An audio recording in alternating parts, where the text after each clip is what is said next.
Turn off your lights. Make sure your doors and windows are locked.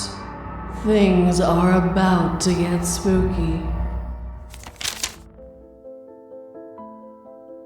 As an Army veteran, the hardest part of war wasn't taking the life of another person during combat. The hardest part came after we returned home, when we had to remain quiet and pretend that the only thing we fought out there were humans.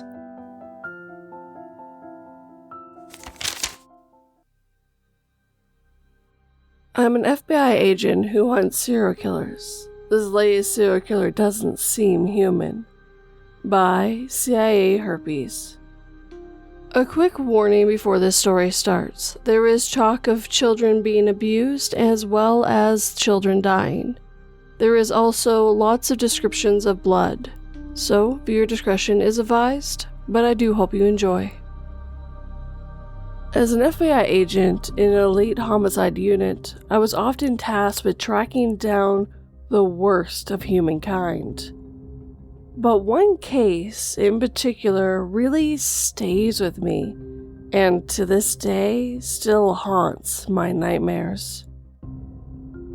Within the agency, we called him the Vampire of Frost Hollow, and the name was certainly a fitting one. We found the victims with bite marks all over their bodies. They also showed signs of extensive torture as well as mutilation both before and after death. In some cases, glasses from their kitchens had been used to collect warm blood from their dying, struggling bodies of the victims. Others had organs removed. We would eventually find out why, and the reason was horrifying beyond anything I could have imagined. Agent Stone and I drove through the flat city streets as pale moonlight illuminated everything in a harsh glare. The summer heat still sizzled from the pavement. Everything felt muggy and wet, and dark storm clouds had gathered over the city. The house laid up ahead, just a flat, one-story place with no distinguishing characteristics. It was painted a dull blue and had a freshly mowed lawn. It looked like it could have been copied and pasted from 100 similar houses scattered throughout the area. But it was what was inside that distinguished this house. Police cars blocked off the street in front of the crime scene. The lights and sirens were turned off, always an ominous sign at a crime scene. I always knew that when the police weren't rushing anymore, it meant the victims were too far gone for help. A couple of gawkers stood there as well, 2 teenage girls. One of them had their hair dyed a bright pink with streaks of black in it. Many silver necklaces twinkled around her neck. A few cops unstrung spools of yellow crime scene tape warning people to stay off the property.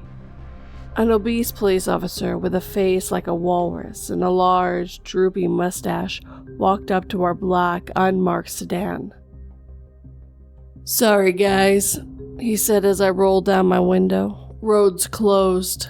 I gave him a faint smile and pulled out my federal identification card and badge. His eyes widened for a brief moment. "Jesus, your FBI guys are here already?" "This is the second case where people have had blood drained from their bodies in this section of town," I said with venom. "Of course we're here. Whenever we smell smoke, there's usually a much larger fire under the surface. If there are 2 separate incidences we can prove, then there may be more that we can't prove or haven't connected yet." The police officer nodded his fat face, jiggling his so many chins. He smoothed his mustache contemplatively as he stared at us. "Were you at the first crime scene for the unsub?" Agent Stone asked the state cop. The police officer gave us a grim smile, wetting his small, rubbery lips.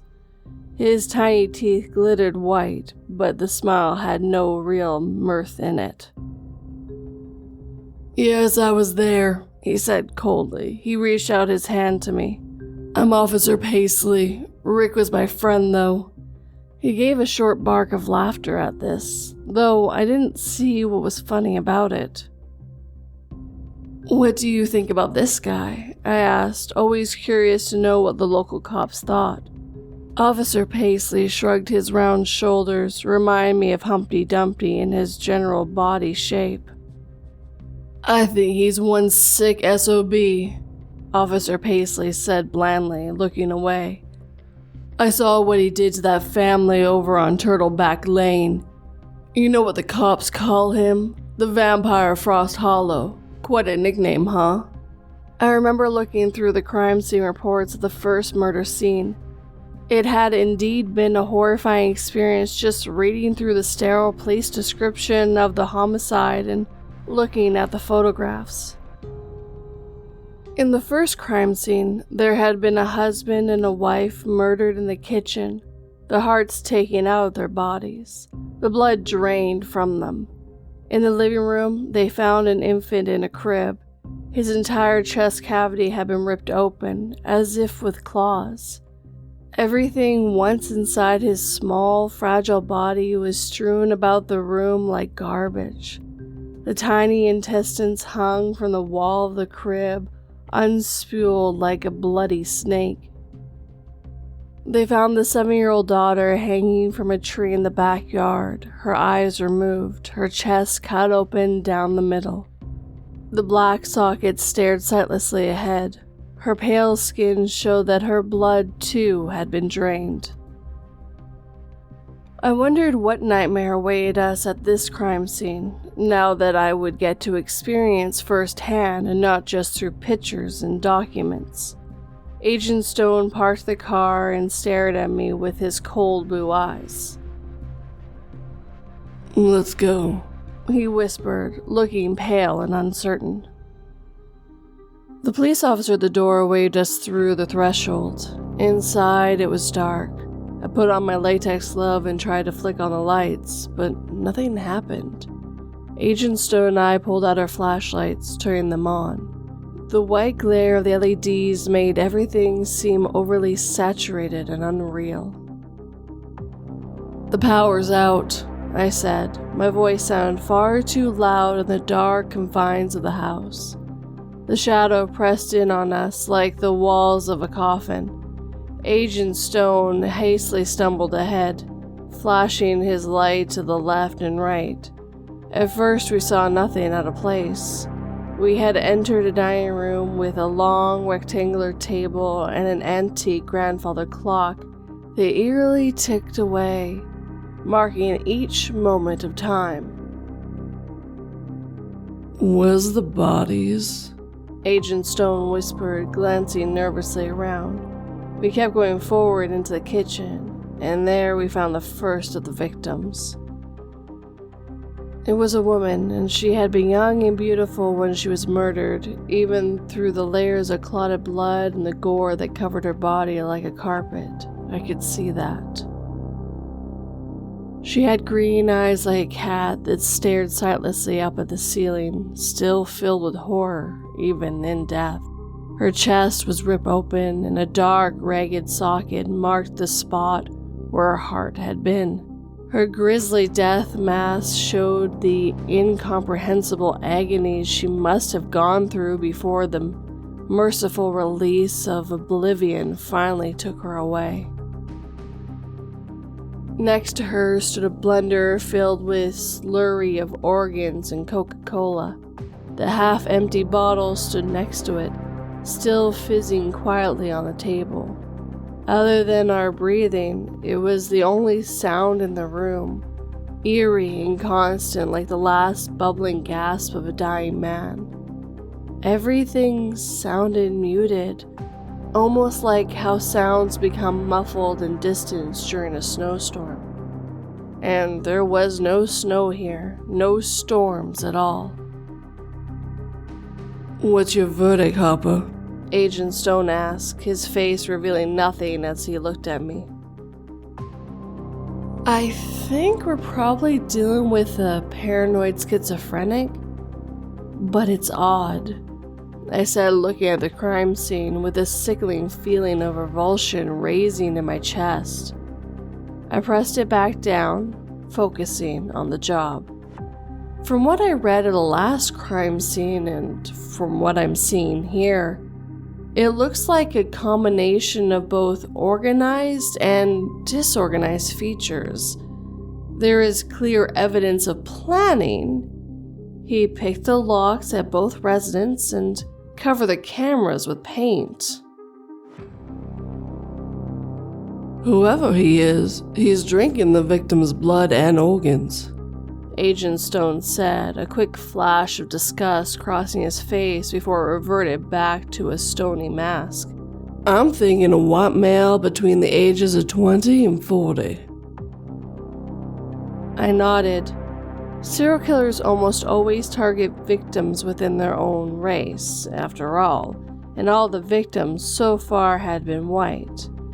It was a comfort thing for many, I believe, though there's always an exception like Richard Ramirez, who would kill a variety of victim types of any race or gender. The age was just pure probability, as most serial killers begin their sprees around the age of 15 to 30. There could be a dozen more victims stretching back a period of years connected to this unsub for all we knew. Agents at the FBI were looking through cold case files, trying to look for any connection to this blood drinker we now hunted. Where's the rest of the family? I asked, looking forward past the threshold leading into the kitchen, where a smeared trail of blood curved down the hallway. Agent Stone just shook his head, careful not to walk on any of the blood splatters on the floor and walls. In front of us, the hallway opened onto doors on both sides. I looked into the first one, seeing a little boy's room decorated with posters of cartoon characters. It was empty, however. The bed was still neatly made. It looked like the little boy had just stepped out and would be back any moment. The truth made my heart ache. I felt the rising sense of sickness as I thought about the fact that he would never see this room again. The next one was the master bedroom. A large bed stood in the center of the room, surrounded by mahogany cabinets and dressers. Laying across the bed, I found the dead woman's husband. He looked like Jesus on the cross, his arms spread out on both sides of him, his legs tightly coiled together. The unsub had wrapped razor wire around his wrists and ankles. The victim was naked from the waist up and had deep slash marks on his chest and neck. The slashes seemed to form some occult symbol, though I didn't recognize it immediately. The symbols looked like 3 upside-down triangles of ascending size contained with each other in the center, followed by a circle that 8-point decorated like a lotus flower around it. His eyes and eyelids were both gone, giving him a look of horror and surprise. The black sockets dribbled dark, clotted blood as they stared sightlessly up at oblivion. His mouth had been slashed from ear to ear, giving him a mutilated face an insane, manic grin. What's that symbol? Agent Stone asked, sounding mesmerized. He took a step forward towards the body, but I put a steady hand out to stop him. I've seen it before, I said, but I can't remember where. I think it was in some college class about religion years ago. The memory felt like a word on the tip of my tongue, but the connection wouldn't come. I shook my head. We'll take a picture and send it to the lab. They'll be able to look it up. Does this change your profile for the unsub? Agent Stone said, smirking slightly. I shrugged. It seems to suggest more organization than I previously thought, and perhaps some realization to occult rituals, I said. This case just gets weirder and weirder. Little did I realize that I hadn't seen anything yet. Things were about to get very strange in the next few minutes. We found the 2 children, a 7-year-old boy and a 5-year-old girl, in the bathroom, their bodies intertwined like rats in a rat king in the tub. Their limbs were locked around each other in a death embrace. Rigor mortis had hardened their faces into a grimace of terror. The tub was half filled with bloody pink water. Their throats were cut from ear to ear, nearly severing their heads from their bodies. Their hearts had been removed from both of their chests, leaving a dark, gaping hole of ragged bones and gore behind. God, Agent gasped, looking pale and off balance. we gotta get this son of a bitch. Maybe it's more than one person, I said, thinking back to the occult symbols carved on the dead man's chest. What if we're dealing with a cult? Something like the Manson family. The Manson family didn't drink blood and liquefied organs. Agent Stone spat angrily. I think what we're dealing with... He stopped speaking suddenly. His eyes widening as he looked past my head. Out the bathroom window, I glanced behind and gasped. I saw 2 pale glowing eyes, the color of cold moonlight. The flesh ran down in dribbles and rivets, as if the skin was liquefied and dripping off like water. It looked like an abomination was melting under the effects of a corrosive acid. A hairless face shone white, his visage like flat, overlapping plates of bone. It had no nose, and its teeth glimmered like long silver needles. It put its long, twisted fingers to the window, leaving trails of blood as its fingertips lightly stroked the glass. It grinned at us with its lipless mouth before sinking down and disappearing from view. What in the fuck was that? Agent Stone whispered, quickly backpedaling out of the bathroom and away from the window. He stepped in the smeared trail of blood. With a sticky, tacky sound, he pulled his loafer free and stumbled away. I felt stunned for a long moment, still staring out the window, expecting to see the mysterious face return. But nothing stirred outside. Everything seemed deathly quiet. Wait! I cried, running after him. He stumbled towards the front door, pulling out his gun and cocking it. The semi-automatic pistol cracked with a sound like bones snapping.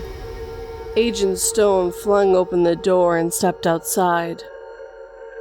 Taking a deep breath, I took out my gun and followed after. The streetlights cast the empty sidewalk in a harsh glare. The constant tick, tick, tick of their flickering seemed like the only sound in the world at that moment, other than the fast, panicked breathing of Agent Stone and myself. Where is everyone? I whispered futilely. The police cars were still here, blocking off the road, but the police themselves were nowhere in sight. The entire street was deserted. I didn't see a single person anywhere. When I had driven up, there had been at least a couple of gawkers on the sidewalk, too. Sounds were muted and eerie. Each one of our footsteps echoed on the empty street. And yet I didn't hear a single bird or heard any crickets chirping. No mosquitoes buzzing around my head. It had seemed as if we had entered a mirror world that looked identical, just without the people and animals. Hello? Agent Stone yelled. His voice reverberated back to us as if he had screamed into a cave. I grabbed his arm and shook my head. Don't. I hissed through gritted teeth. Don't yell. I have a feeling that we're not alone. As Agent Stone's cries echoed off into the distance, I heard a new sound, heavy footsteps, like the pounding hooves of running deer.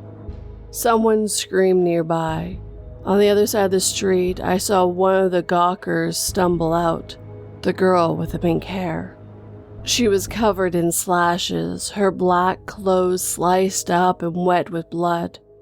Her eyes had rolled back in her head, the whites glimmering pale in their sockets. Her body shook, her fingers clenched and unclenched as if a seizure were ripping its way through her muscles. I realized with horror that she was floating above the sidewalk a few inches above, her feet angled down. With her wide eyes, she looked straight at me and spoke. "The melting man is coming for you," she whispered in a voice like a shadow.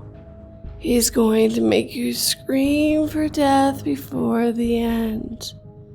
He can smell your blood like sweet flowers in the springtime. He's coming with the power and might of the screaming goddess. Her dance will come tonight and destroy this place with her poisoned breath. The sacrifice have opened the door, for worthy are the lambs." Then the girl fell hard to the ground like a puppet with its strings cut. A gunshot pierced the night from behind us, then a high-pitched bellowing scream followed in its wake. I spun, my heart thudding. I now knew that we weren't dealing with a regular serial killer. Officer Paisley came running up from the backyard, his fat body heaving. Rivers of sweat ran down his face. He saw me and Agent Stone and came sprinting towards us, his eyes wide and consumed by an animal panic. "It's after me!" he shrieked. As he got closer, I saw splatters of blood covering his face like raindrops, the deep thumping of pounding feet increasing in speed and intensity. From behind the house came a creature with dripping flesh, the one the girl had called the melted man. Wrapped around his body, I saw ancient, rusted chains that dug deep into his chest. They spiraled up his torso and fused into the skin. The flesh dripped over them like putrefying drops of pus. His eyes seemed to glow with a cold white light that reminded me of winter starlight. The melted man loomed over Officer Paisley, his body 9 or 10 feet tall. His legs crackled with the snapping of bones and the strange twisting of his many joints. Though thin and emaciated as a death camp victim, he moved with an inhuman speed. His arms looked skeletal and long, lunging out towards Officer Paisley like the branches of a tree. "Holy shit," Agent Stone whispered. I saw his hand trembling, the pistol gripped tightly in his clenched fists, the knuckles white. He blinked fast, inhaled deep, and raised the gun. With a booming shot like thunder, the gun went off, hitting the melted man in the torso. Black blood bubbled out from the wound. The chains slithered around his body like a snake. They unwound, loosened, and tightened in a rhythmic parasitic wave. Within a few moments, the rusted spiral of chains had wrapped around the bullet wound and, almost caressingly, they covered the deep crater in his torso. The sound of the gunshot gave me a shot of adrenaline that sent me into action. As the melted man drew within a few feet of Officer Paisley, I aimed at his head and fired. The bullet smashed into his white, bony skull with a splash of black blood and splattering of liquefied flesh and bone splinters. The melted man gave a wail like some ancient dinosaur, a cacophony of furious roaring. Get back. Agent Stone cried to me, his eyes wide with fear, but I was already quickly backpedaling away from the abomination. Officer Paisley was only a few paces from us when the chains on the melted man's body shot out like a spear. Officer Paisley gave a cry like a strangled rabbit as a sharp point at the end of the chains burst through his chest, a blossoming flower of blood spurting from his ruptured heart. Officer Paisley looked down, surprised, the blood bubbling and frothing over his lips. Then he fell slowly forward, and the melted man pulled his chains back. He looked over us with his glowing eyes and grinned. "The final sacrifice," he grumbled in a voice withered with infection and sickness. "The blood offering for the goddess. She comes." The melted man knelt down, his inhuman long body twisted as he ran his fingers leveling across the blood pooling under Officer Paisley's body. He brought it up to his bone-white face, as drops of fresh dripping off his chin, a snake-like tongue shot out and tasted the blood. He looked up at us and grinned. There was a feeling in the air like electricity, an opposing silence hanging over the street. The sky was as dark as a midnight funeral, and the stars and the moons winked out. I looked up, seeing an enormous black shape descending from above. It was a massive female form with 4 arms and a human skull hanging around her neck. Her skin looked as black as a centipede's, glossy and shiny. She danced as she came down, her legs kicking and arms jerking in a rhythmic motion. As I watched her dance, an overwhelming feeling of dread and horror came over me. As she descended, her dance quickened, and the waves of terror rushed out from her body like ripples in a pond.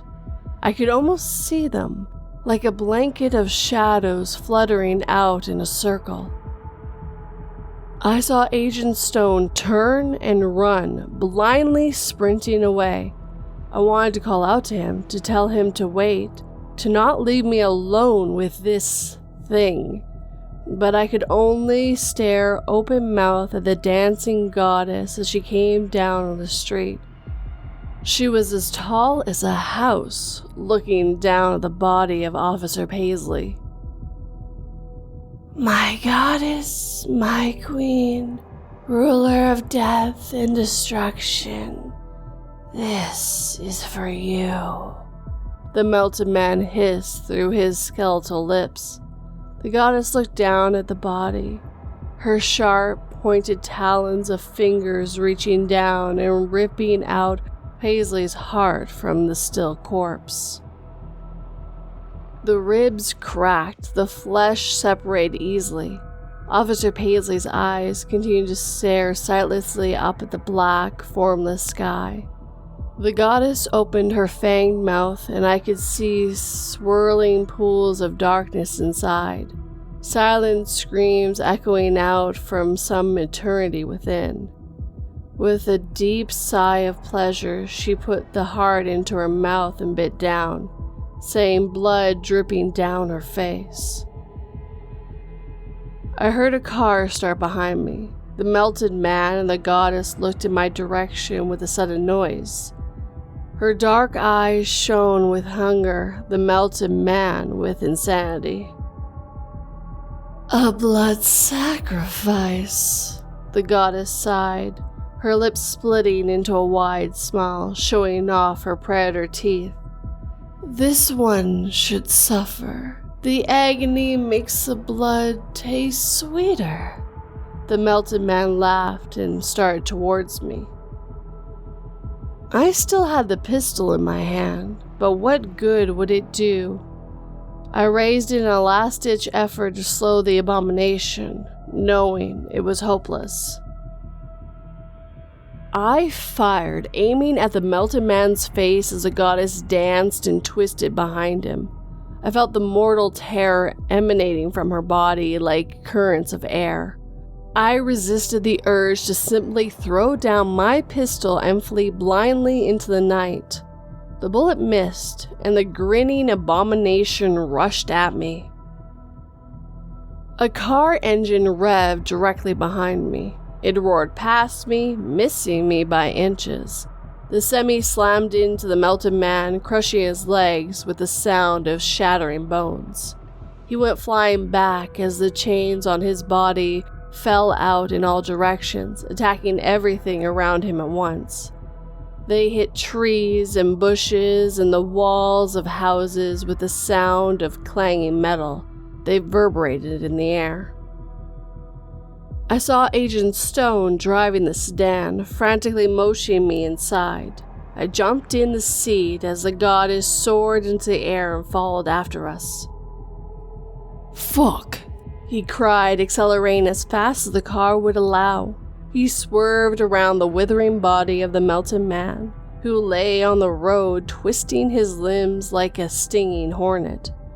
Blood the color of soot pooled under his body. The melted man slowly crawled away, pulling himself forward with his skeletal arms. The goddess flew close behind us, even as Agent Stone pushed the car up to 70 and 80 miles an hour on this residential street. I looked back, seeing only a curtain of shimmering black shadows, her arms wrapping around the car. I felt the back of it fishtail suddenly. "Drive faster!" I screamed, panic. "She's..." But at that moment, the back of the car was lifted off the ground. We were spinning, the world flying around us in circles. I heard the crunching of metal and the shattering of glass. My vision turned black for a few moments. I felt dazed, sick, and on the verge of throwing up. Waves of dread gripped my heart like skeletal hands. Off in the distance, sirens roared, blue and red lights flashed. The goddess looked down the street, seeing a caravan of police cars and unmarked black SUVs approach the area. With a laugh like tearing a metal, she took off into the air. "Released, finally released on this world," she cried as she disappeared from view. Police and agents quickly surround us, pulling us out of the crumpled car. I was fine, just a bit shaken up and bruised. Agent Stone had a deep gash across his forehead from where he had hit his head during the crash, but he was otherwise unharmed. When the police went to the crime scene, they didn't find any evidence of the melted man or the goddess there. Only a pool of black blood congealed on the pavement, showing that any of it had been real at all.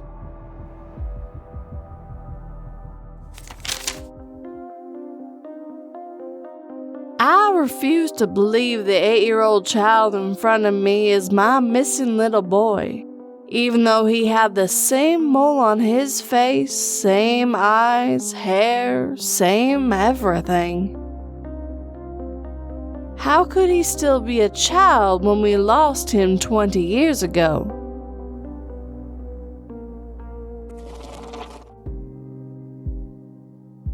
And with that, our time together is coming to an end.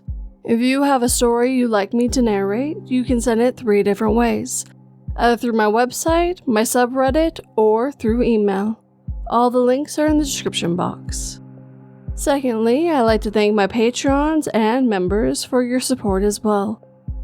You guys help to keep the lights on this little channel. Thank you guys so much for your support. Last but never least, I'd like to thank the writers who let me read their stories. The 2-sentence horrors, of course. Thank you guys for letting me narrate them. And, of course, our main story. I really expected it to be left more ambiguous at the end, like maybe the serial killer was supernatural in origin, but this one was a lot more blatantly obvious, and it feels like there should almost be a sequel where they run into this goddess again. Because she's definitely free on the world, and that cannot be good. She enjoys murdering people in the most brutal ways, and that's never good. I was also very impressed with how descriptive the story was. I didn't expect that when I started reading it, and I was very impressed while I was reading it. Very well done, even if some of it did make me feel a bit nauseous as I read it. Which, I mean, I guess you're doing your job then. And to all my fellow Canadians, happy Canada Day. And to all my Americans, happy 4th of July in just a few days. I hope you guys all have a great weekend and remember to stay safe. Now, if you enjoyed these stories, please hit that like button and make sure it feels it. If you're new, please subscribe and turn that pretty little bell to all notifications. And of course, I would love a comment. Tell me what you guys thought of the story. Did it give you guys chills and make you a little queasy as you listened? If you're on the podcast and are able to, please leave a review. And if you're on Spotify, you can actually write me a little comment in quotes in the questions that I set up. If you'd like to help this podcast/channel grow, just sharing it with anyone else who might enjoy it would help quite a bit. If you'd like to help in a more financial way, I do have Patreon and memberships like I mentioned before, as well as PayPal, Buy Me a Coffee, and on YouTube, super thanks. None of that will ever be expected, but always appreciate, guys. I do this for fun because I really enjoy narrating for you guys. Really, just having you guys watching and listening always has and always will mean the world to me, guys. Thank you so much. Sleep tight and don't let 42 bite.